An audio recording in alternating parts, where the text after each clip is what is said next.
Hi, welcome to Paxton Gates insect spreading class. The topics we will be going over today are how to rehydrate an insect, the proper supplies you will need, pinning and spreading of course, and some display options for your specimen.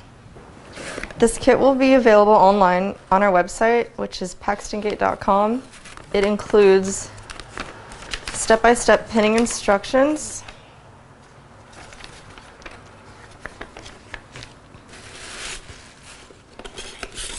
styrofoam spreading board, forceps, Zappa Gap glue,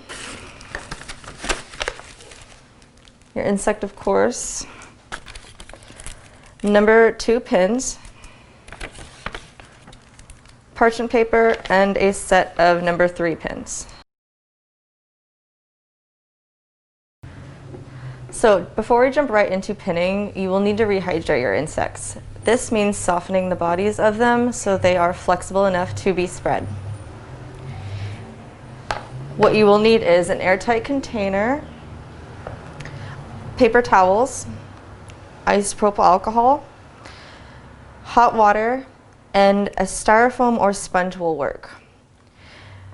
You will want to fill the bottom with half of 70% isopropyl alcohol and half hot water. That mixture inside creates humidity, which then makes its way into the insect's appendages, making them flexible again. Once you have that set up, you will need to remove your insects from their envelopes and place them on top of your styrofoam, never submerged in the liquid. The isopropyl alcohol is actually helpful in the fact that it prevents any mold from occurring inside here. Once you have all of that going, you will need to leave your insects left alone for 3 to 4 days or up to a week, depending on the size of your insect.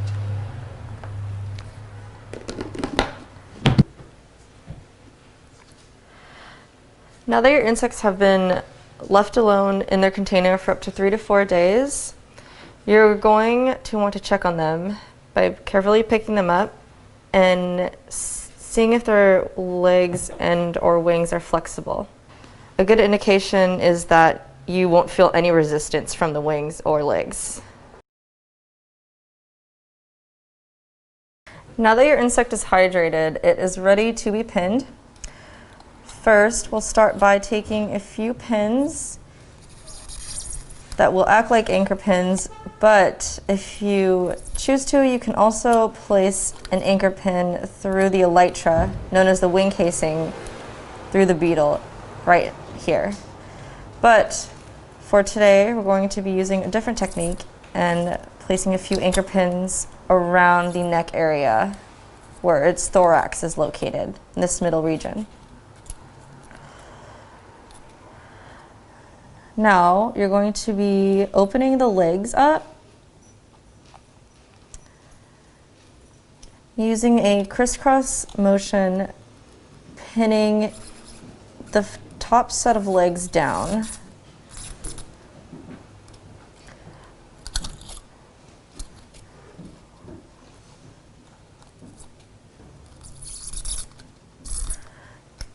Moving on to the middle set of legs, you're going to be using the same technique.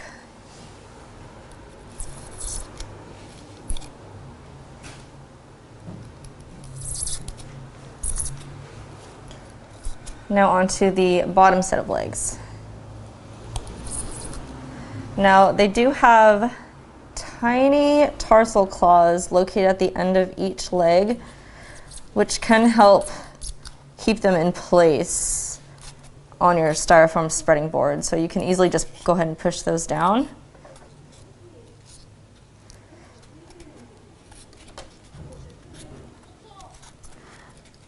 Next, you'll be moving on to the mandibles, which are these large set of jaws here. And only male stag beetles have these, so that's how you know this guy is a male. You can go ahead and take set of pins and just pry them open slightly and pin them so they are pointed outward. as well as these tiny feelers located underneath the mandibles. You can go ahead and pin those down as well.